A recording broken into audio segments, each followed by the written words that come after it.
이제 브로드캐스트가 시작됩니다. 모든 참석자가 듣기 전용 모드에 씁니다. 안녕하세요. 텔레다인 르크로이에서 마케팅 업무를 담당하고 있는 성은숙입니다. 텔레다인 르크로이는 오실로스코프, 시리얼 데이터 분석기, 프로토콜 분석기의 리더로서 복잡한 전자신호에 대한 빠른 측정과 분석, 검증이 가능한 테스트 솔루션을 제공하고 있습니다. 금일 진행되는 웨비나에서는 처음 신호를 포착하여 파형을 화면에 표시하는 방법에 대해 다룰 예정입니다. 입력 신호 표시하는 방법, 채널 설정 복사, 타임베이스 메뉴와 줌 설정, 멀티 줌 및 자동 스크롤 방법과 입력 채널 메뉴의 커플링에 대한 내용으로 약 50분간 데모와 함께 진행될 예정입니다. 질문이 있으실 경우에 질문창에 입력해 주시면 Q&A 시간에 답변 드리도록 하겠습니다.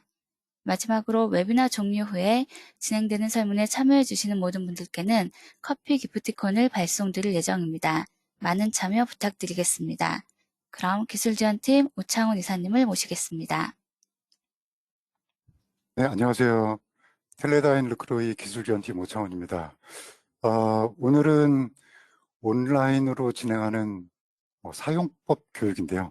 사용법 자체는 사실 여러분들이 여기 사무실에서 직접 스코프를 앞에 두고 해야 맞는 건데 좀 여건이 안 돼서 좀 사회적인 여건이 안 돼서 오늘은 온라인으로 오퍼레이팅 교육을 진행하도록 하겠습니다. 그리고 오늘은 아까 말씀드린 대로 스코프를 처음 사용하게 되거나 또는 기존에 오랫동안 사용하셨더라도 채널에 대한 메뉴나 또 인터페이스들이 좀 향상된 게 있어서요. 그런 방법들을 소개해드리고 어떻게 하면 더 빨리 그리고 정확하게 신호를 화면에 띄우고 포착할 수 있는지 그런 내용에 대해서 말씀드리도록 하겠습니다.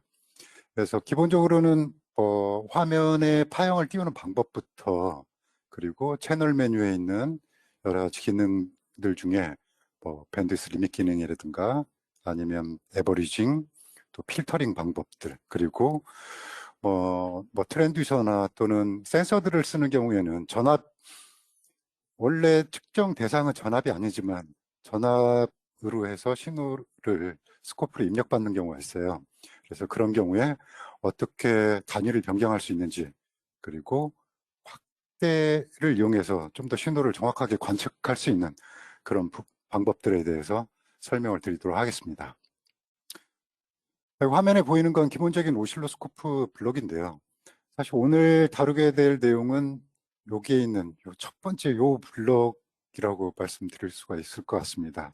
그리고 아마 다음 교육에서는 요 두 가지 부분에 대해서 말씀을 드릴 예정인데요. 오늘은 이 신호들을 어떻게 조절해서 또 어떤 방법을 써서 내가 원하는 파형들을 화면에 띄울 수 있는지, 그리고 오늘 동시에 이쪽 마지막 부분에 돼 있는 화면에 그 파형을 어떻게 적절하게 디스플레이 할 수 있는 방법은 어떤 것들이 있는지 말씀을 드리도록 하겠습니다. 자, 첫 번째로 화면에 그 파형을 포착해서 화면에 띄우는 방법을 설명을 드리겠는데요. 일단 프로빙을 이용해서 화면에 신호를 포착하는 프로빙 포인트에 프로브를 연결했다. 그럼 이제 화면에 해당하는 신호를 표시를 해야 되는데 화면에 표시하는 방법들은 기본 전통적으로 이 프론트 패널을 사용해 가지고 버튼에서 1, 2, 3, 4를 누른다든가 이런 방법들 기본적으로 사용됐던 방법이고요. 또 최근에 오실로스코프들은 거의 터치 스크린이 다 제공이 됩니다.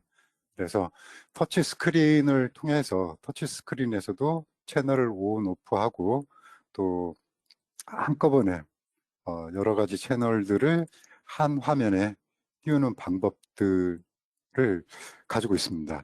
한번 스코프에서 직접 한번 보시죠.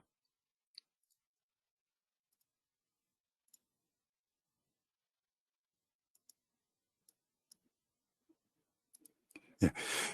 여기 화면에 지금 오실로스코프의 화면하고 제가 웨이프로 HD라는 스코프에 그 프론트 패널을 같이 띄워놨습니다. 지금 보시면 화면을 먼저 잘 읽으셔야 되는데, 이쪽에 상단에는 지금 스코프를 컨트롤할 수 있는 풀다운 메뉴들이 쭉 나열이 되어 있고요.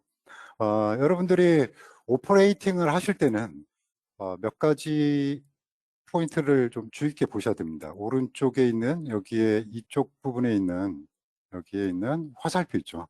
이 화살표가 트리거 레벨을 나타내는 현재 트리거하고 있는 레벨을 나타내는 트리거 레벨 디스크립터입니다. 인디케이터죠. 그리고 화면 중앙에 삼각형이 각 트레이스마다 하나, 두 개의 트레이스가 센터에 있는데 이게 지금 트리거가 발생하고 있는 트리거 시점입니다. 보통 오실로스코프에서는 딜레이라고 부르고요. 딜레이라고 부르고 프론트 패널에서는 여기 허라이전 틀의 딜레이라는 요 버튼하고 연관이 되어 있습니다. 돌려보시면 오른쪽으로 이동을 하고 왼쪽으로 이동하고 그렇죠. 그래서 현재 여기 이 아래쪽에 있는 이 삼각형 지점이 스코프에서는 모든 시간의 기준이 되는 0초를 얘기하고요. 트리거가 시작되는 시점입니다. 그리고 아래쪽에는 지금 화면 아래쪽에 지금 두 개의 디스크립터가 지금 나와 있어요. 그죠? 디스크립터가 여기하고 여기 채널에 관련된 정보들이 표시되어 있고요. 그리고 오른쪽에는 타임 베이스 샘플링 속도하고 메모리를 표시하고 있는 타임 베이스하고 트리거 메뉴가 있는데 이 프론트 패널은 사실 터치 스크린을 주로 하니까요.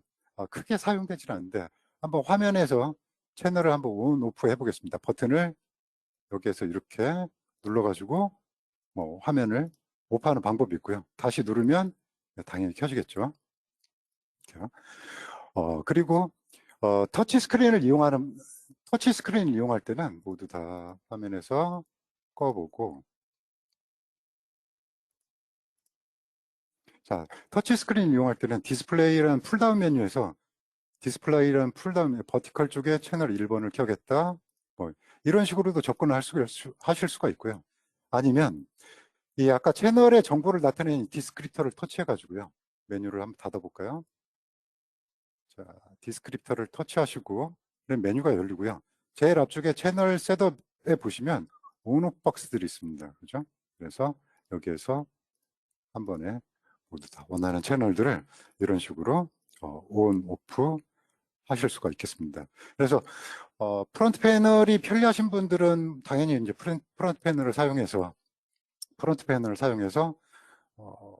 뭐랄까 채널을 뭐 켜기도 하고 또 끄기도 하고 하실 수 있지만 터치 스크린에서도 충분히 여러 가지 방법들을 이용해서 메뉴를 컨트롤 하실 수가 있겠습니다.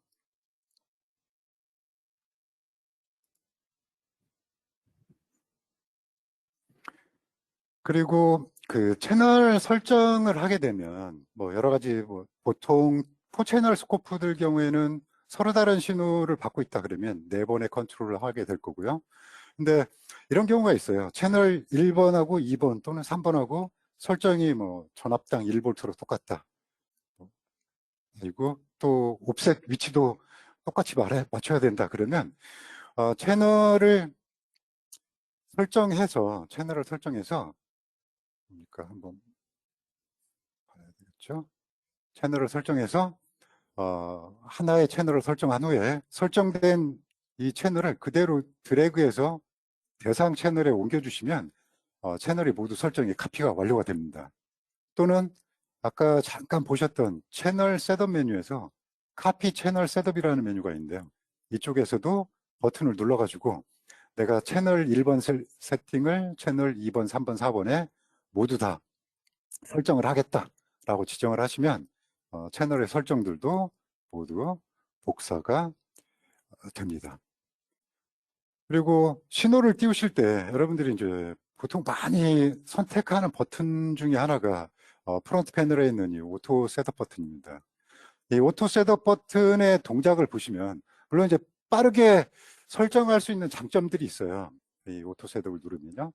근데 미리 알아두셔야 될 건 뭐냐면 이 오토 셋업을 누르게 되면 타임 베이스하고 또 전압 스케일. 얘네들은 굉장히 빠르게 찾아지지만 타임 베이스에 대한 그 타임 베이스를요, 화면에서 표시된 그 파형이 4개가 있다. 그러면 4개의 파형 중에 가장 느린 파형의 주파수를 먼저 찾습니다. 그리고 그거에 대한 한 주기를 타임 베이스로 설정을 하게 되는 게 이 오토 셋업의 기본 동작입니다. 그리고 이 전압 같은 경우에는 각 채널의 진폭을 측정해 가지고 이게 디비전 5개에 걸치도록, 결국에 신호가 1V였다 그러면 5분의 1로 나눠서 200mV per 디비전으로 설정을 해줍니다. 크기도 조절하고 타임 베이스도 조절하기 때문에 만약에 동작 중에 어떤 신호를 받는 와중에 내가 빠르게 전압을 설정하려고 오토 셋업을 눌렀다. 그럼 타임 베이스가 틀어지기 때문에 이 부분에 대해서는 주의를 기울이셔야 됩니다. 그리고 또 하나 빠르게 크기나 뭔가를 설정할 수 있는 메뉴가 이 Find Scale이라는 게 있는데요. 이 Find Scale 같은 경우에는 각 채널의 해당 채널 안에, 메뉴 안에 들어있는데 이 버튼을 누르게 되면 타임 베이스는 그대로 놔둔 상태에서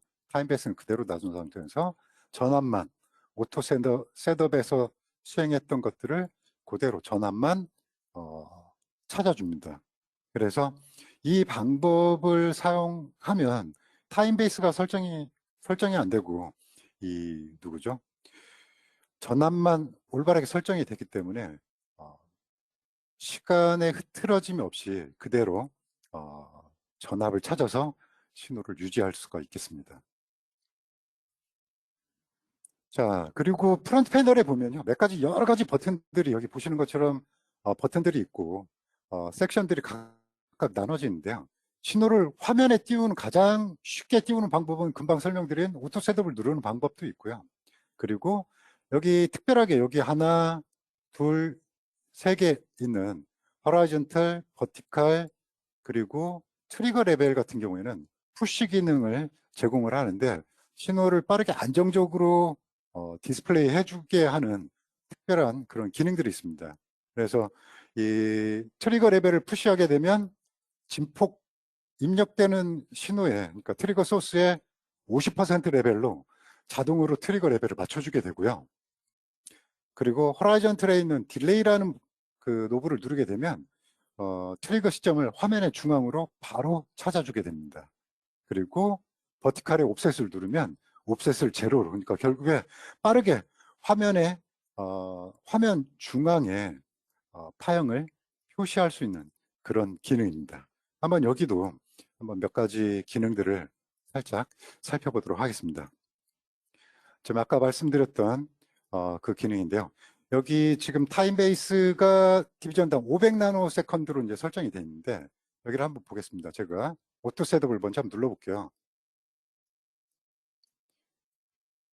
그러면 아까 말씀드린 대로 이 한 주기가, 신호의 한 주기가 타임 하나의 디비전에 설정이 되도록 자동으로 설정이 되고요. 이 크기는 디비전당 현재 100mV니까 신호는 약 500mV였다는 걸 알 수가 있습니다. 그러니까 5분의 1 정도로 설정을 하게 되고요.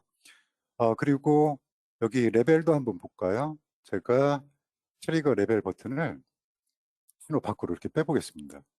그러면 좌우로 지금 신호가 흔들리고요. 트리거가 되지 않은 상태인데요. 이 상태에서 푸시 레벨을 트리거 레벨에 푸시 버튼을 딱 누르게 되면 화면의 50%로 바로 찾아지게 되는 거죠. 그리고 현재 이 딜레이의 위치도 이제 다르죠. 좀 더 이동을 시켜 보겠습니다. 그리고 딜레이를 위치시켰다가 이 신호를 심지어 딜레이를 화면 밖으로 빼게 되면, 화면 밖으로 이동을 하게 되면 현재 이 정보에 의하면 화면 센터에서부터 640나노 이전으로 밖으로 지금 트리거가 이동해 있다고 합니다. 그래서 이때 여기에 보이는 딜레이 버튼을 딱 누르게 되면 이 센터 지점으로 자동으로 찾아주게 됩니다. 그죠? 그리고 뭐 버티컬 로그를 조절할 수도 있고요. 자, 이 상태에서 한번 옵셋도 조절을 해보겠습니다. 옵셋 트리거 위치를 바꿔가지고 화면 밖으로 이동을 시켜보겠습니다. 화면 이동을 시켰고요. 현재 트리거, 그러니까 채널 설정에 대한 디스크립트가 올라와 있는 상태인데 화면에 표시가 안 돼 있고 그 파형이 표시가 안 돼 있고 왼쪽에 채널 1번이 화살표 위쪽으로 올라갔다라고 이제 옵셋이 굉장히 높다고 지금 얘기를 하고 있는데 이 상태에서도 딜레이 옵셋 버튼 이 노브를 푸시하게 되면 제로 레벨을 화면의 센터에 이렇게 바로 갖다 주게 되는 거죠. 그래서 화면에서 벗어난 신호들이나 또 이런 것들 그 옵셋 지점을 바로 화면 중앙에 띄울 수 있는 기능입니다. 그래서 여기 보이는 레벨, 트리거 레벨, 그리고 딜레이, 그리고 버티칼의 옵셋 이 세 가지 버튼을 잘 적절하게 조절하시면 화면에 쉽게 파형을 띄우실 수가 있습니다. 그리고 또 한 가지 한번 이 채널 메뉴가 올라와 있는 김에요. 다른 걸 한번 보겠습니다. 여기 채널 메뉴에 보면 Find Scale이라는 게 있는데요. Find Scale이 지금 오토 셋업을 해가지고 타임 베이스는 설정이 됐죠. 자, 제가 타임 베이스를 다시 변경을 하고요. 이 상태에서 제가 만약에 오토 셋업을 눌렀다 그러면 타임 베이스가 흐트러질 건데 채널 디스크립터에 있는 여기 Find Scale이라는 버튼을 이렇게 눌러주게 되면 이때는 어떻습니까? 타임 베이스는 그대로 고정을 한 상태에서 신호의 크기만 찾아주는 이런 기능을 가지고 있습니다. 그래서 이렇게 파형의 크기나 또는 트리거 레벨 위치나 이런 걸 찾기 위해서 이 간단하게 버튼 세 가지만 설정을 하셔도 쉽게 찾아줄 수가 있고요. 또 아까 잠깐 말씀을 안 드린 게 요거네요. 그죠? 채널이 하나만 있는데 채널 2번 키고 싶다 그러면 얘를 끌어다가 이렇게 빈칸에 이렇게 넘겨주시면 신호들이 간단히 찾아질 수가 있겠습니다. 그리고 이것도 한번 보겠습니다. 채널 2번 신호를 화면에 크게 보이려면 스케일을 조절을 해야겠죠. 자, 이렇게 스케일을 200mV 디비전으로 설정을 했고 이 상태에서 채널 3번의 신호도 크기가 똑같이 조절이 돼야 된다면 채널 3번을 컨트롤하지 않고요. 채널 2번 아이콘을 들여다가 채널 3번 위에다 이렇게 올려주게 되면 현재 500mV였던 게 채널 2번하고 똑같이 채널 2번하고 같이 디비전당 200mV의 옵셋 지점도 같이 설정이 된다는 것을 확인할 수가 있습니다. 자, 그리고 이것도 한번 온 김에 이것도 보죠. 지금 채널 1번하고 2번은 한 10MHz 정도의 주파수를 가지고 있고요. 채널 3번은 좀 상당히 느린 주파수를 가지고 있습니다. 이 상태에서 내가 만약에 오토 셋업 버튼을 누르게 되면 아까 말씀드린 대로 이걸 가지고 있을 때는 100나노 디비전으로 설정했지만 화면에 파형이 3개가 올라오고요. 이 중에서 가장 느린 신호의 한 주기를 2마이크로세컨드 500kHz네요. 가장 느린 신호의 한 주기를 타임 베이스의 타임 퍼 디비전으로 설정을 한다라는 걸 알아두시면 되겠습니다.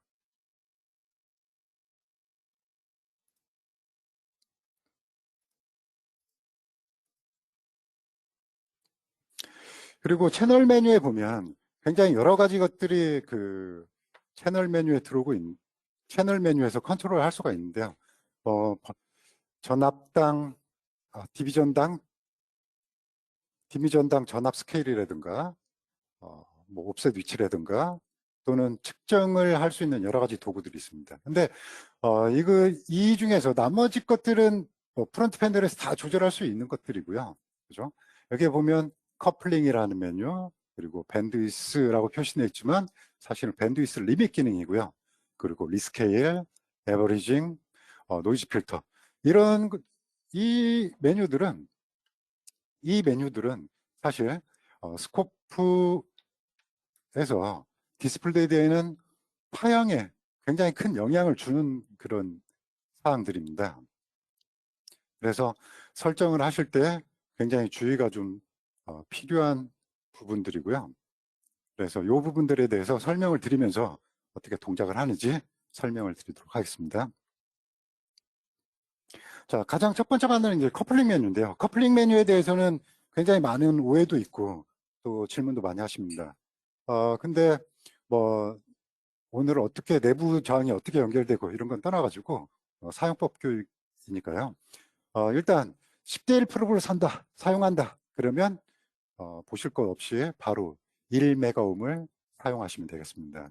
그러면 스코프의 앞쪽에 있는 커플링 1메가옴하고 프로브 팁에 있는 9메가옴이 합쳐져서 시리즈로 합쳐져서 10대 1 배율을 만들게 되고요. 그러면 그 좀 더 넓은 다이나믹 레인지 안에서 신호를 측정할 수가 있는데 근데 하나의 단점이 있다면 10대 1 프로브는 10분의 1로 신호를 줄여주게 되고요.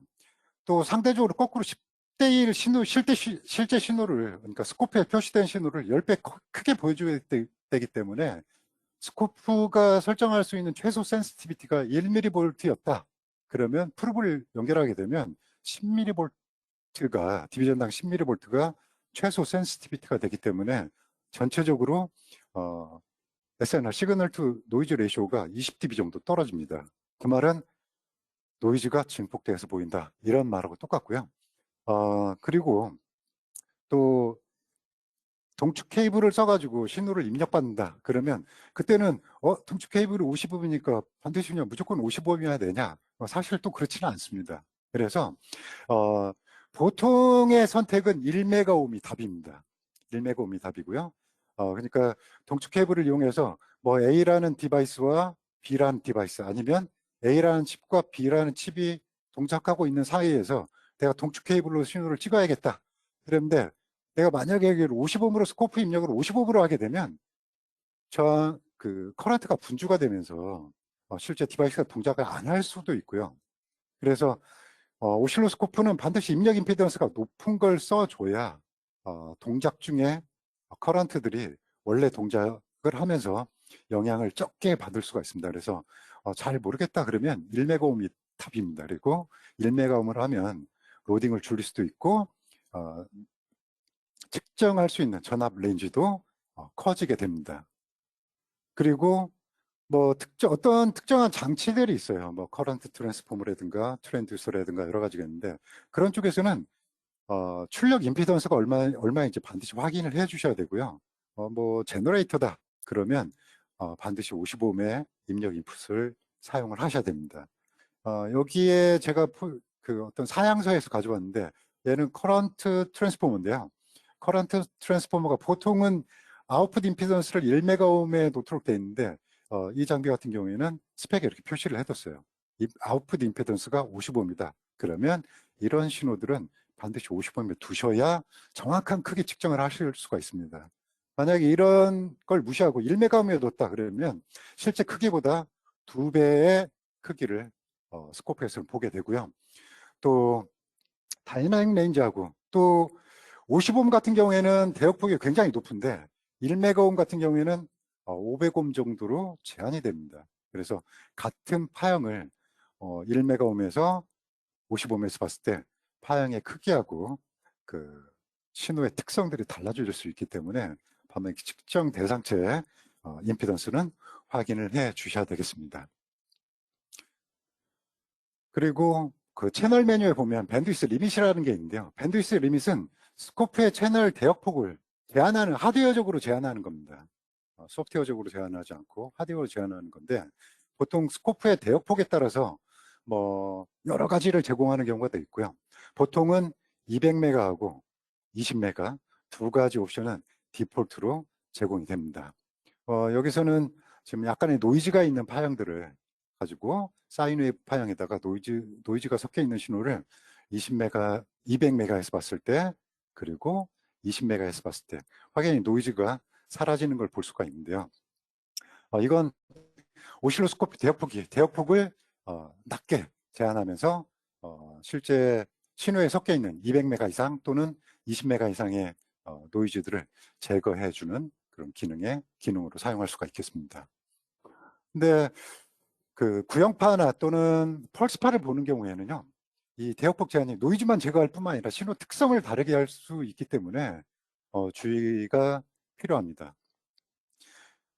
이 앞쪽에 있는 얘는 뭐 한 1MHz 신호 정도 되고요. 노란색은. 그래서 얘 같은 경우에는 20메가로 하나 200메가로 하나 풀밴드위스로 하나 큰 차이가 없지만 신호의 라이징 타임이 여기 보시는 것처럼 빨간색 신호처럼 라이징 타임이 빠른 경우에는 대역폭을 제한하는 경우에 20메가로 제한을 했을 때 라이징 타임이 느려지게 보일 수가 있고 신호 모양이 달라질 수가 있기 때문에 주의를 기울이셔야 되겠습니다.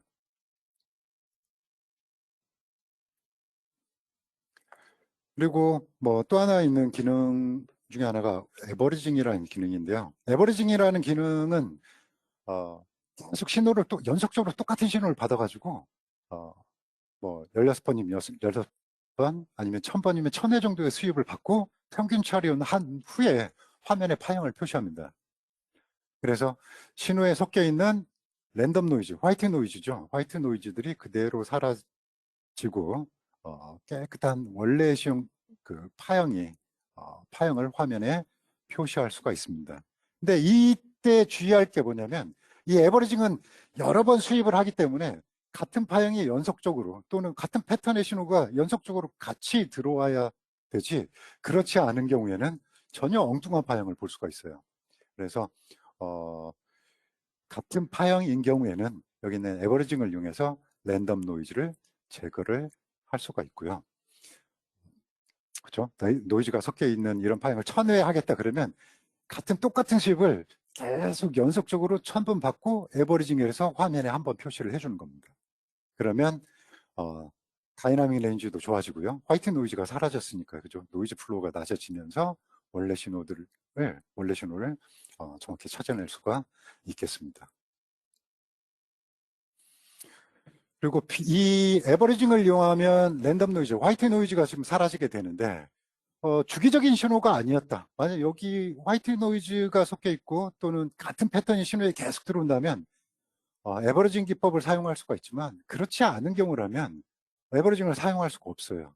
그때는 여기 채널 메뉴 하단에 있는 노이즈 필터 기능을 사용할 수 있는데 이 노이즈 필터를 적용을 하게 되면 특정한 주파수까지 그 주파수를 3dB 컷오프로 잡고 그 이상은 모두 제거를 하는데요. 여기 있는 컷오프 주파수는 입력받고 있는 그 스코프의 샘플링 속도하고 깊은 연관성이 있기 때문에 측정을 하고 또 사용을 할 때는 저 샘플링 속도에 주의를 기울이셔야 됩니다. 한번 지금까지 말씀드린 내용을 스코프를 통해 가지고 확인을 해 보겠습니다. 지금 그 사인 웨이브가 하나 보이고 있는데요. 워낙에 노이즈가 많아 가지고 워낙에 많이 노이즈가 섞여 있어 가지고 지금 트리거도 제대로 되고 있지 않습니다. 자, 이 신호에 대한 트리거는 일단 차지해야 하고요. 먼저 기능부터 살펴보겠습니다. 제가 이 상태에서 주파수 대역폭 현재 제가 가지고 있는 장비는 8GHz의 대역폭이라서 6기가부터 1기가까지 기본적으로 제공되는 200메가, 20메가인데요. 여기서 먼저 200메가 한번 200MHz 주파수를 선택을 해보겠습니다. 노이즈 사라지는 거 잘 눈에 보이지도 않네요. 그죠? 자, 200메가로 컷오프를 했을 때 파형을 한번 보죠. 자, 이렇게. 자, 컷오프를 했는데 노이즈가 이 20메가보다 훨씬 낮다는 거죠. 그죠? 그리고 어머대를 했네요. 자, 채널 1번에서 자, 200메가 그리고 20메가 주파수에서 신호가 이렇게 순수 대역폭을 이용해서 제한한 대역폭 제한을 사용한 방법입니다. 자, 그리고 자 여기서 한번 이걸 제가 트리거를 조절하지 않고요. 이 부분을 한번 확인해 보겠습니다. 에버리징을 똑같이 노이즈를 제거하는데 나는 16번에 에버리징을 하겠다. 그랬더니 어때요? 신호가 원래 분명히 사인 웨이브처럼 보였던 게 전혀 엉뚱한 파형이 보이고 있습니다. 왜요? 트리거가 일어나질 않아가지고 트리거가 제대로 발생을 하지 않아서 신호가 지금 왼쪽 오른쪽으로 흔들리면서 에버리징은 같은 파형을 그 지정한 숫자만큼 포착을 해야 되는데 전혀 다른 파형들이 들어오고 있기 때문입니다. 그래서 이런 경우에는요, 굉장히 주의를 기울이셔야 됩니다. 그리고 이렇게 일정하게 사인 웨이브로 나오는데 노이즈가 있다. 그러면 이런 방법을 쓸 수가 있어요. 이건 이제 다음 오퍼레이팅 교육에 이제 좀 더 설명을 드릴 건데, 트리거에도 채널 못지않게 채널하고 똑같이 커플링 방법이 있는데요. 이 커플링에 하이 프리퀀시 리젝트를 하면 말 그대로 고주파 신호를 제거하겠다. 누구한테 제거하냐면 트리거 회로에서만 제거를 하겠다는 얘기입니다. 다시요. 자, 제가 일반적으로 사용하는 DC 모드에서는 얘가 여기 센터 부분에 있는 이 노이즈 때문에 트리거가 제대로 이루어지지 않았는데 하이 프리퀀시 리젝트를 하게 되면 고주파 성분을 제거하고 거기에 있는 엣지에서만 트리거를 할 수가 있습니다. 자, 여기에서요. 한번 똑같이 이번에는 에버리징을 했을 때 어떻게 되는지 한번 보겠습니다. 이렇게 16번의 에버리징을 수행을 하겠다. 그러면 그죠? 17번. 자, 신호가 커졌다가 점점 바로 에버리징이 되는 걸 확인할 수가 있겠습니다. 그래서 이렇게 화이트 노이즈 성분들은 이런 식으로 에버리징을 통해서도 충분히 노이즈를 제거할 수가 있습니다. 타임 베이스를 변경을 해도 바로 에버리징이 바로 발생하는 걸 확인할 수가 있겠습니다. 그리고요, 트리거도 이렇게 한번 원래대로 한번 돌려보겠습니다. 자, 이렇게 흔들리는 상황, 이런 상황에서 에버리징을 통해서 여기에 있는 노이즈를 제거할 수 없다면, 오른쪽 하단에 있는 이 노이즈 필터를 이용해서 똑같이 제거를 할 수가 있는데요. 이번에는 아까 에버리징 할 때는 파형이 완전히 달라졌었거든요. 근데 이번에는 트리거가 일어나지 않더라도, 그죠? 좌우로 이동을 해도 똑같이 필터링을 해서 깨끗한 파형을 화면에 표시할 수가 있다는 것을 볼 수가 있겠습니다. 그죠? 긴 타임 베이스도 마찬가지로 똑같이 이렇게 이런 식으로 지정을 할 수가 있습니다. 그리고 조절을 해볼까요? 자, 하이프리퀀시 리젝트라고 이게 노이즈 필터 기능이 되겠습니다. 그래서 현재 상태에서는 3dB 점이 2메가 이상의 노이즈들은 필터링을 한다라는 얘기인데요. 그러면 여기 밴드위스 리밋에 제공하던 밴드위스 리밋에서 제공하는 이거하고 여기에 있는 노이즈 필터하고 어떤 차이점이 있냐면 얘는 하드웨어적으로 필터링을 그 프론트엔드 앞단에서 시행을 하는 거고요. 얘는 여기 있는 노이즈 필터 이 기능은 메모리에 신호를 저장한 후에 거기 있는 데이터를 끄집어다가 소프트웨어적으로 신호 처리를 이용해서 필터링을 하는 겁니다. 그래서 두 개의 처리 방법은 약간의 차이가 날 수가 있겠습니다.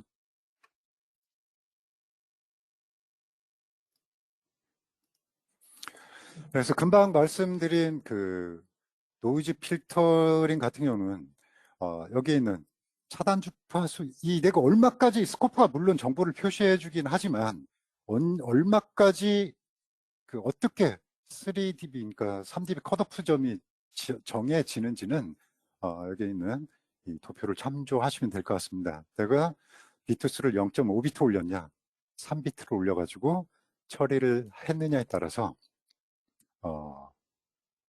차단 주파수가 정해지고요.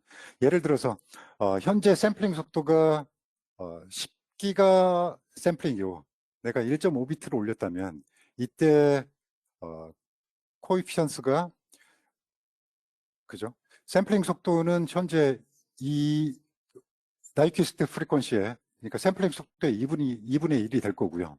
그리고 이 주파수에 이때 당시에 컷오프 코이피션트 0.121이 곱해지면 뭐 605MHz로 결정이 되는 거고요. 3비트로 올렸다. 그러면 코이피션트는 0.016으로 바뀌게 되고 그때 당시에 컷오프 프리퀀시는 3dB점이라고 말씀드릴 수가 있겠습니다. 그리고 채널 메뉴에서 또 알아두셔야 될 기능 중에 하나가 여기 리스케일이라는 기능입니다. 일반적으로 이제 스코프는 채널에 입력받는 시간대 크기, 전압일 수도 있고요. 또 전류일 수도 있고, 그렇긴 한데,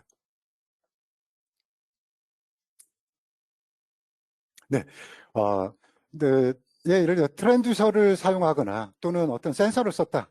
그러면 전압으로 된 들어오는 단위를 바꿔줘야 될 필요가 있을 때가 있습니다. 그러면 채널에서 바로 이 스케일을 변경할 수가 있는데요. 이 스케일 단위는 어떻게 변경을 하느냐? 예를 들어서 여기에 그 화면에 보이고 있는 이 예에서는 커런트 트랜스폼입니다. 커런트 트랜스폼의 출력 센시티비티가 암페어당 20mV로 설정이 되어 있는데요.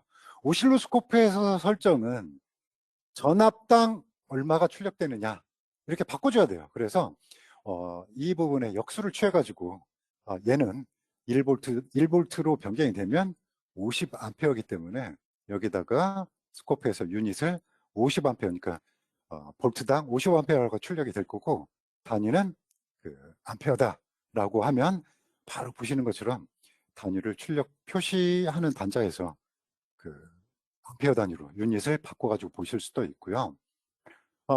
물론 암페어 이외에 다른 센서들을 쓴다 그러면 센서 셋업이라는 그 단위 변경하는 여기를 어덜스로 하게 되면 버티컬 유닛을 어덜스로 선택하게 되면 다른 센서들의 값으로 변경을 할 수가 있고요. 이쪽에서는 뭐 길이라든가 뭐 질량이라든가 압력이라든가 굉장히 많은 그런 그 단위들을 스코프에 표시할 수 있도록 되어 있습니다. 근데 이때 주의할 게 단위 전압당 얼마의 유닛들이 출력되는지 이건 환산하셔가지고 바로 변경을 해주시면 단위를 쉽게 바꿔가지고 스코프에서 확인을 할 수가 있겠습니다. 자, 그리고 그 스코프에서 여러 가지 채널, 그러니까 뭐 여러 채널을 확인한다든가 또는 연산을 수행했을 때 우리가 신호들을 적절하게 이제 디스플레이 해야 되는데 기본적으로 디스플레이 풀다운 메뉴에서 뭐 그리드의 수를 조절한다든가 를 조절할 수 있고요. 모양들을 또는 펄시더스 셋업에서 화면에서 나오는 신호들을 잔상을 남겨가지고 그 흔적들을 관측을 하실 수도 있습니다. 그래서 기본적으로 디스플레이는 뭐 그리드 조절하고 퍼시스턴스를 켤 거냐 말 거냐 이게 이제 가장 기본적입니다. 그래서 보통 그리드 모드는 싱글로 하거나 뭐 듀얼 지정할 수도 있고요. 오토 그리드를 사용하게 되면 화면에 몇 개의 파형이 표시되느냐에 따라서 뭐 순차적으로 들어오게 되어 있습니다. 그리고 이 멀티그리드를 쓰게 되면 왜 이런 걸 쓸까 궁금하실 수도 있는데요. 이 멀티그리드의 장점은 뭐냐면 여기 그리드로 나눠져 있는 지금 현재는 8개로 나눠져 있는데 각 그리드별로 최대 수직축 레졸루션을 유지할 수 있는 그런 장점들이 있습니다. 그래서 신호를 줄여가지고 한 화면에서 여러 개를 보는 것보다 여기 보시는 것처럼 하나의 그리드에다가 2개를 보려면 크기를 2분의 1로 줄여가지고 옵셋을 조절해서 위아래를 표시하겠죠. 근데 이것을 그리드로 나눠 놓으면 좀 더 정확한 스케일에서 신호들을 적절하게 나눠서 보실 수가 있습니다. 그래서 최대 스코프 모델마다 다르긴 한데 뭐 8개에서 최대 20개까지도 화면에 표시를 할 수가 있습니다. 그리고 여기 화면에 보이는 건 이제 PWM 모듈레이션 신호, 그러니까 펄스 폭이 지금 여러 개로 이제 모듈레이션 된 경우인데요. 지나가는 흔적들을 화면에 지금처럼 남겨가지고 이런 신호들을 또 보실 수가 있어요. 그러면 어떤 월스트 이벤트가 일어나면 항상 잔상이 남아있기 때문에 어떤 이벤트가 흘러갔는지를 확인할 수가 있고요. 이건 화면에 디스플레이만 해주는 게 아니라 추가적으로 분석에까지 사용할 수 있는 그런 장점이 있습니다. 그리고 XY 모드라든가 또는 3D 화면을 3D 디스플레이를 이용해서 좀 더 다른 시각에서 신호를 관측할 수도 있겠습니다. 자, 한번 여기에 있는 그 그리드에 관련된 부분들도 한번 신호들을 직접 확인을 한번 해보도록 하겠습니다. 제가 프로브를 좀 연결하고요. 잠깐만요.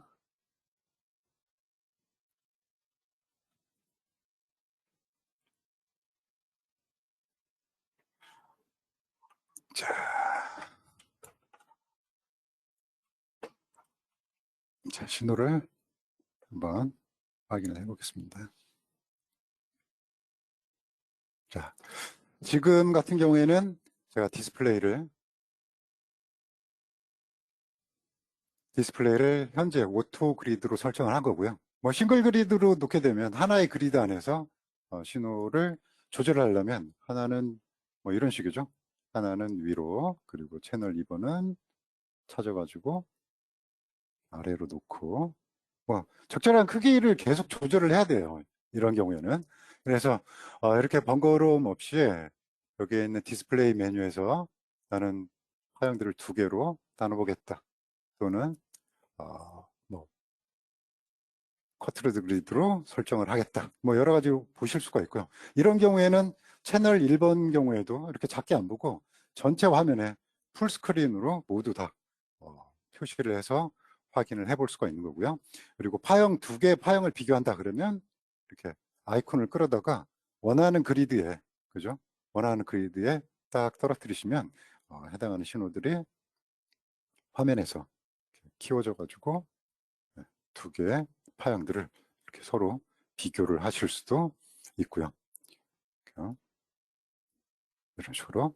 아니면 뭐 디스플레이에서 오토 모드로 설정을 하면 신호가 자동으로 그 전체 하나의 그리드당 모두 디스플레이들이 뭐랄까요, 최대 그 레졸루션을 유지하면서 신호를 화면에 표시할 수가 있겠습니다. 자, 그리고 여기에 디스플레이 보면 또 퍼시스턴스라고 있는데요. 이 퍼시스턴스는 말 그대로 화면에 잔상을 남겨주는 기능이거든요. 그래서 한번 이렇게 흔들흔들 하는 이런 신호들도 한번 이거 기능을 켜볼게요. 퍼시스턴스를 셋업에 들어오면 퍼시스턴스 온 하겠다가 그러면 바로 화면에 신호들이 이제 표시가 되기 시작하고요. 퍼 트레이스로 하면 각 채널마다 원하는 부분들만, 원하는 파형만 잔상을 남겨줄 수가 있습니다. 그리고 펄선스에서 지금 채널 2개가 보이는데 하나는 펄선스 잔상을 남기지 않고 있고요. 채널 3번만 잔상을 남기고 있는데 채널 3번 메뉴에 가보면 내가 화면의 잔상을 0.500ms 후에 사라지게 하겠다는 얘기고요. 화면에 파형을 얼마나 오랫동안 남겨둘 건지를 결정할 수도 있고, 라스트 트레이스 하면 파형이 화면에서 보여지게 되고요. 그리고 세츄레이션을 이용하면, 그죠? 세츄레이션을 이용하게 되면 적절하게 파형의 딥을 조절할 수가 있습니다. 지금 온라인으로 이렇게 하다 보니까 파형 엣지가 잘 표시가 안 되는 것 같은데요. 제 화면에서 지금 잔상이 잘 남아 있고요. 지금 여기 보면 어떤 파형 하나는 지금 정상적인 레벨보다 훨씬 낮은 신호가 하나 지나갔다라는 것들을 이렇게 확인을 할 수가 있고요. 이건 인피니트 하면 모든 신호에 지나간 파형들을 계속해서 끊임없이 화면에 표시를 할 수가 있겠습니다. 이렇게 해서 좀 뭐랄까요, 어떤 파형에 지나가는 흔적들을 볼 때는 저희는 퍼시스턴스를 사용할 수가 있겠습니다. 그리고 디스플레이 메뉴 중에, 그러니까 전체 화면의 그리드를 조절하는 것 중에요, XY 모드라는 게 있습니다. XY 모드 한번 제가 보겠습니다. XY 모드 같은 경우에는 이게 XY 모드인데요. XY 모드는 좀 특이합니다. 어떤 게 특이하냐면 실제 스코프는 시간대 전압을 보여주고 있는 기본적인 그 기능을 가진 스코프 장비인데요. 이 XY 디스플레이에서는 수평축, 그러니까 도메인이 사라져요. 두 파형의 크기만 다이렉트로 비교를 할 수 있도록 이렇게 돼 있습니다. 그래서 뭐 XY 모드에서도 내가 잔상을 트레이스를 옮기거나 아니면 무한대로 파형을 남기거나 또는 컬러 디스플레이를 이용해서 얘가 어느 그 트랙을 어떤 트랙을 따라서 파형들이 서로 연관성이 있는지 파악을 할 수가 있습니다. 뭐 예를 들어서 모터의 뭐 토크하고 스피드를 본다. 그러면 스피드하고 토크 신호를 XY 디스플레이를 하면 토크하고요 스피드를 비교해서 두 파형의 관계가 어떤 연관성을 가지고 있는지, 토크하고 커런트를 넣어가지고 토크하고 입력 전류하고는 어떤 연관성을 가지고 있는지 그래프들을 이 XY 디스플레이를 통해서 확인을 해볼 수도 있고요. 여기 3D 디스플레이 이용하면 빈도가 많이 올라온 애들은 보시다시피 빨간색으로, 그리고 빈도가 없는 애들은 푸른색으로 이렇게 표시를 해주고요. 세츄레이션을 조절하게 되면 좀 더 밝게 신호들을 확인을 할 수가 있습니다. 그리고 XY 모드는 XY만 크게 볼 수도 있고요. 아니면 입력 신호를 두 개를 동시에 겹쳐보거나 또는 분리해서 보거나 이런 기능들이 가능합니다.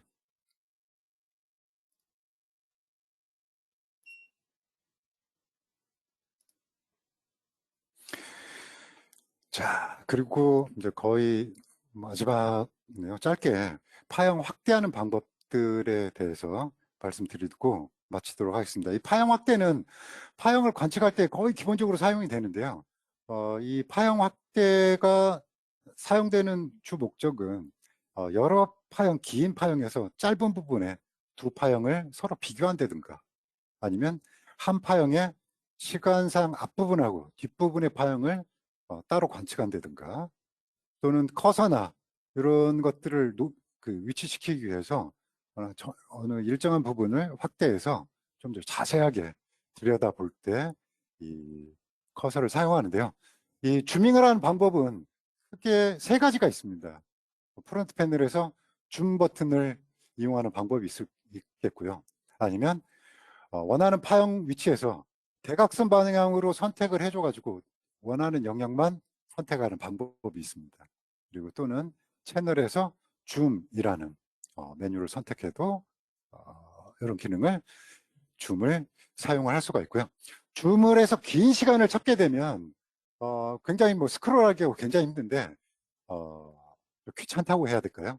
그런데 오실로스코프에서는 이 오토 스크롤이라는 이런 기능들도 제공을 하고 있습니다. 그래서 좀 더 쉽게 그 스크롤링을 해서 신호들을 찾아낼 수가 있겠습니다. 한번 줌도 한번 직접 스코프에서 확인을 해보도록 하겠습니다. 자, 지금 모델에 따라서 약간 줌 노브 위치가 다르긴 한데요. 제가 가지고 있는 웨이 프로 같은 경우에는 여기에 있는 아이콘 있죠. Z라고 되어 있는 이 아이콘을 통해서 이루어지게 되고요. 보통의 스코프들은 이 허라이전트라고 버티컬 사이에 줌이라는 버튼이 따로 되어 있습니다. 자, 한번 보겠습니다. 자, 여기서 줌 버튼을 제가 누르게 되면 어떻게 되냐면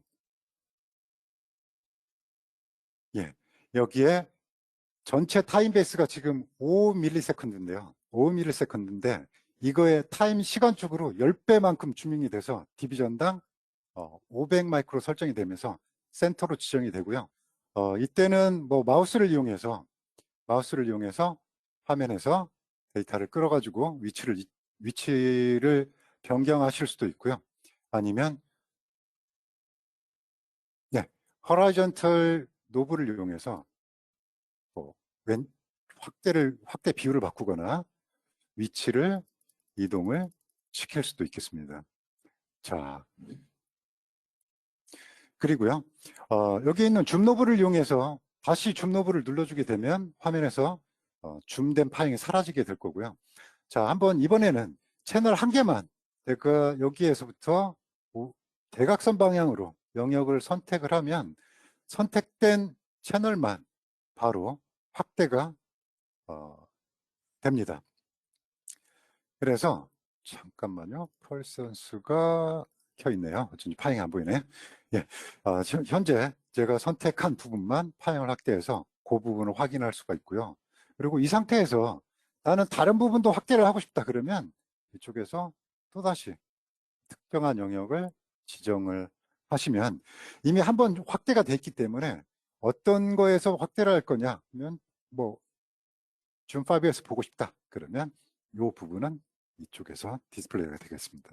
그리고 줌된 파형도 영역을 선택하게 되면 줌된 파형도 다시 한번 줌을 확인해서 현재 파형이 이렇게 줌이 돼 있다라는 것들을 확인할 수가 있는 거죠.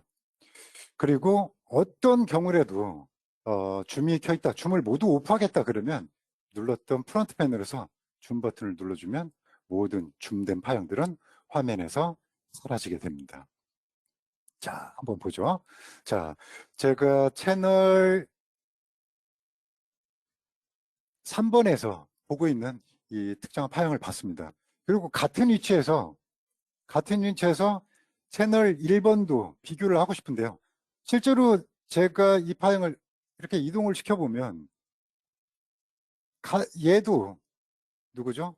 채널 1번을 주밍하고 있는, 채널 2번을 주밍하고 있는 얘도 같이 움직이면서 비교를 하고 싶은데, 그죠? 지금 현재 그렇게 되지 않고 하나만 움직이고 있습니다.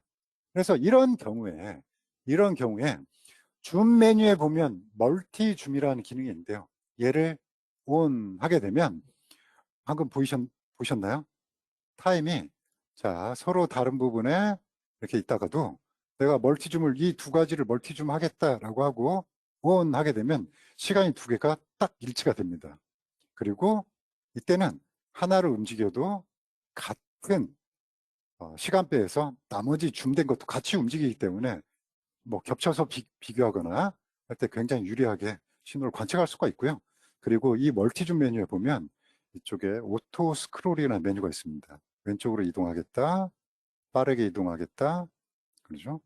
왼쪽으로 이동하겠다.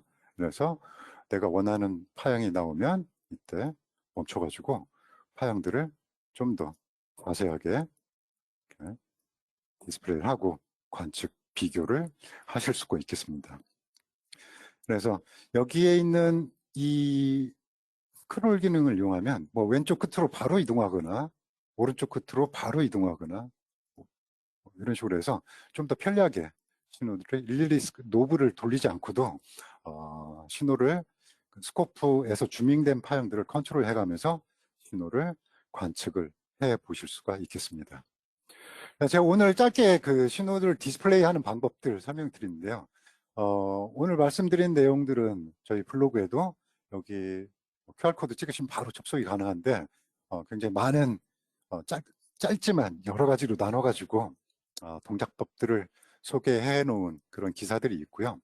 그리고 사실 오실로스코프를 가지고 어떤 것들을 직접 연습하거나 이럴 수는 없어요. 하지만 제가 오늘 짧게 설명드린 이걸 기억하고 계신다면 신호를 빠르게 또는 화면에서 적절하게 파형 관측을 할 때 사용을 하실 수가 있을 것 같고요.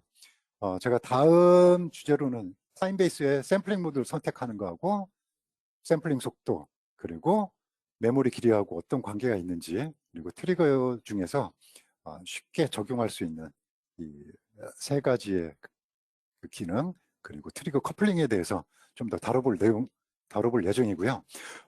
오늘 말씀드리고 또 다음에 말씀드릴 내용들은 스코프에서 내가 해볼 수가 없다. 그러면 우리 홈페이지에 보면 마브이 스튜디오라는 소프트웨어 툴이 있는데요. 이건 오프라인 그 웨이폼 분석기입니다. 그러니까 포착된 파형, 뭐 우리 경쟁사들의 파형들로도 불러서 확인이 가능하고요. 그리고 웨이폼도 불러가지고 PC에서 오실로스코프하고 똑같이 측정하고 분석해 볼 수 있는 그런 소프트웨어입니다. 그래서 현재 뭐 무료 버전하고 유료 버전이 있는데 무료 버전으로도 충분히 오실로스코프 기능들 그리고 파형의 분석들은 충분히 수행을 하실 수가 있습니다. 그래서 다운로드 받으셔가지고 한번 그 개인 PC에 설치를 해보시면 쉽게 스코프에서 사용하던 그런 신호들이 포착됐다면 분석도 하실 수 있기 때문에 많은 도움이 될 거라고 생각이 됩니다. 자, 혹시 질문이 있으시면요. 질문창에 넣어주시면 제가 질문에 대해서 그 답변을 드리도록 하겠습니다. 자, 질문이 하나가 들어왔네요.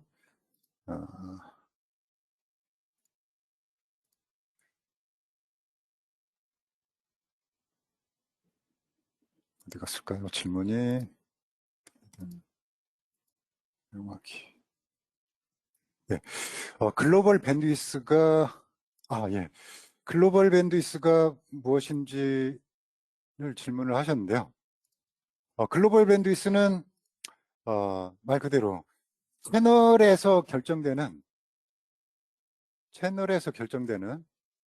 그 밴드위스 그러니까 스코프 채널에서 사용하는 밴드위스 최대 맥시멈 밴드위스라고 생각을 하시면 될 것 같습니다. 그러니까 뭐 예를 들어서 밴드위스를 200메가로 했다. 그러면 해당 채널에서는 200메가헤르츠 이상의 그 신호는 받아들이지 않겠다. 그러니까 필터링을 하겠다라고 보시면 되겠습니다. 그리고 또 하나의 질문이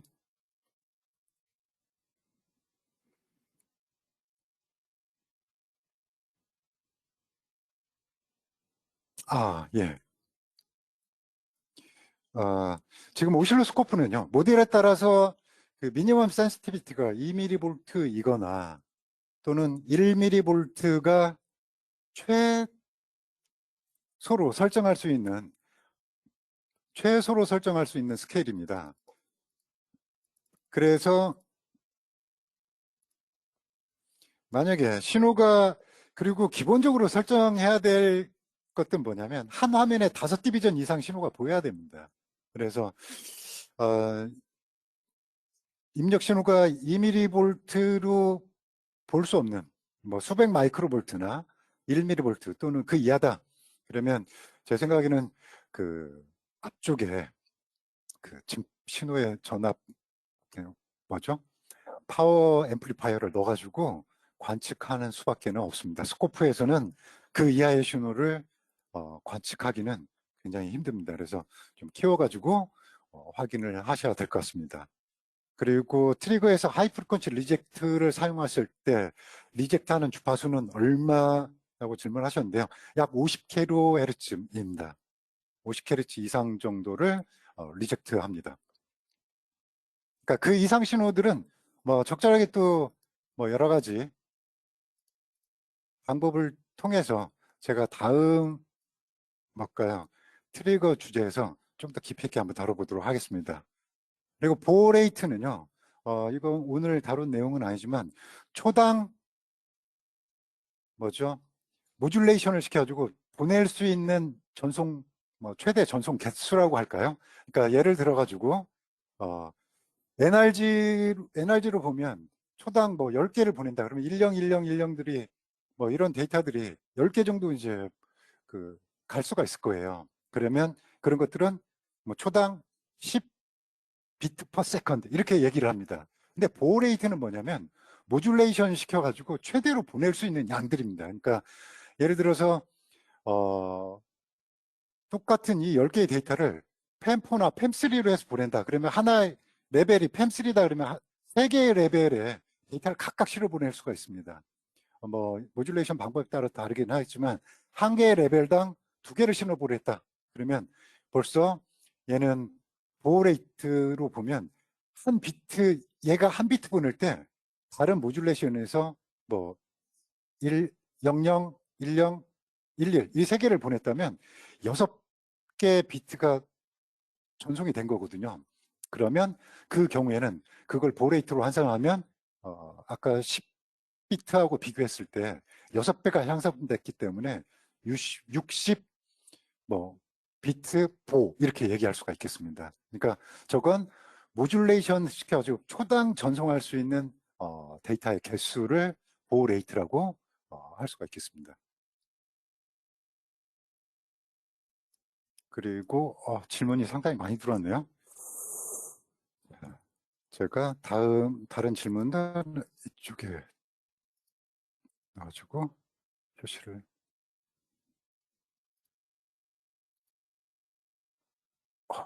예, 제가 그냥 질문을 바로 카피를 해가지고 되는데요. 한번 하나씩 보도록 하겠습니다.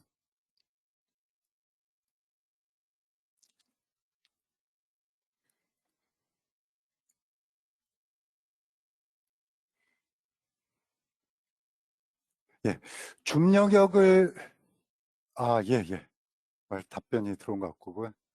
트리거가 하는 역할은 그렇습니다. 실제로 오실로스코프는 샘플링을 취해야 되는데 어느 시점에 샘플링을 취해가지고 화면에 표시를 할 거냐. 그 트리거, 그러니까 그 시작 시점을 알려주는 게 오실로스코프에서는 트리거라고 말씀드릴 수가 있고요. 그래서 그 시작 시점이 기준이 되기 때문에 그 트리거 기준가 발생한 시점을 시간적으로 0으로 지정을 하는 겁니다. 그리고 오실로스코프에서 받을 수 있는 데이터 TRC, LNB. 예, 모두 다 가능하고요. 여기에서 마우스 스튜디오에서 다 볼 수가 있고요. TRC도 불러볼 수가 있고요. 아스키 데이터도 불러볼 수가 있고요. 랩 노트북 파일 불러볼 수 있습니다. 그리고 LSS 확장자는 르크로이 셋업 파일입니다. 그래서 여기에는 타임베이스나 트리거나 이런 설정들이 돼 있고 파형이 있지 않기 때문에 설정은 불러낼 수가 있지만 거기에서 파형을 확인하실 수는 없습니다. 그래서 보통 LMB5나 TRC 또는 엑셀, 아스키 이런 파형들을 직접 불러가지고 그 확인을 할 수가 있겠습니다. 디퍼런셜 시그널 분석, 이것도 이번 오퍼레이팅 주제에는 없지만 곧 다뤄질 예정입니다. 그리고 샘플링 속도와 인옵 관계가 어떻게 되는지 이건 바로 지금 말씀드리기 힘들 것 같네요. 근데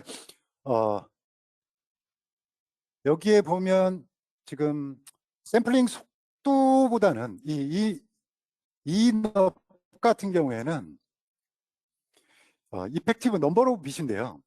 얘 같은 경우에는 버티컬 레졸루션하고 관계가 있습니다.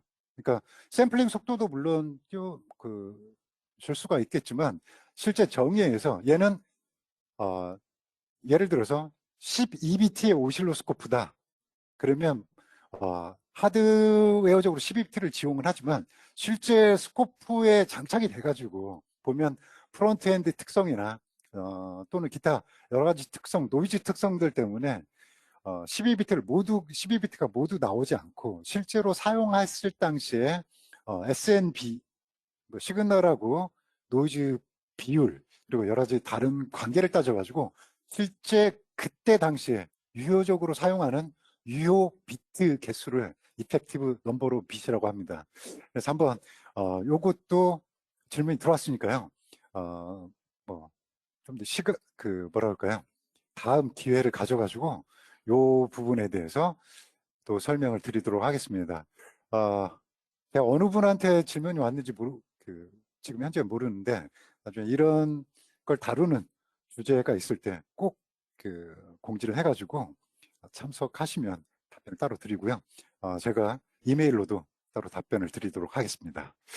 자, 지금 그러니까 9개의 질문까지 들어왔고요. 제가 지금 마지막 질문하고 하나는 이미 답변이 돼가지고 답을 못 드리거나 또는 안 드렸는데 추가적인 질문들이 있으면 따로 마케팅 쪽으로 주시거나 아니면 여기에 있는 이 메일 어드레스 창훈.5텔레다잉닷컴으로 주시면 최대한 답변을 드리도록 하겠습니다. 자, 오늘 제가 준비한 그 내용은 여기까지고요. 다음 주제로 또 찾아뵙도록 하겠습니다. 네, 경청해 주셔서 감사합니다. 수고하셨습니다.